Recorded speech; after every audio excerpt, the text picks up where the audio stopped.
Okay, I've jumped ahead and installed the battery, the aftermarket battery in the Nautilus Power Pack. It was too hard for me to show what I was doing because you just get a picture of my head because it's very tight, but I'll explain what I did. You remove the two cables, the positive cable and the negative cable. One's located up here, right back here, and the other one is on this side, way up in here.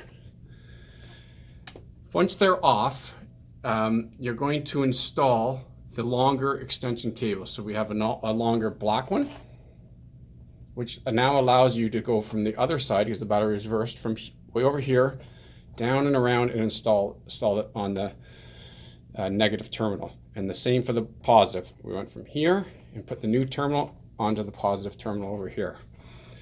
What I found, and I'm sure some people might find better ideas, is that you have to have the black wire right here in front of the battery, and then the positive wire in front of the black wire, because the positive here hits the bottom of the compressor gauge, and you need to have the wire pushed when you're tightening up the positive wire, have it pushed way over to the left here, so that gives a little bit more room.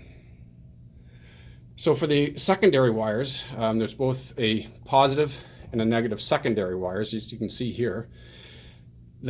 The negative wire, you just cut off the twist tie here, and it has enough cable to feed over to the negative terminal, so you can bolt them both together. For the positive one, the same is true except for the second wire here.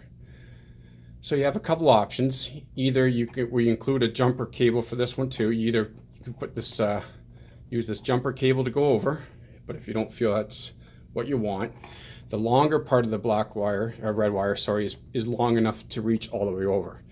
The other option is you take it apart, resplice a new thing, and then use this wire here to take it all the way over to the positive side too. Splice it in and heat shrink it, or heat shrink it in, and you'd be good to go. Or you can use, if you want, you can just use this. You also have to do is, when you have install the new batteries, you're going to have to drill this out, because it's such a small hole. The hole for the new battery is a little bit bigger, so you just get your drill it in. Hope this helps. It's possible to do. We get a lot of requests for it, so the cables will be sold separate. If you want to buy them from us, we won't include it with the battery, because a lot of people build their own cables. It's not difficult, but if you don't have the tools to do it, you're probably not going to do it. But they will be available. So available at bateryspecialist.ca.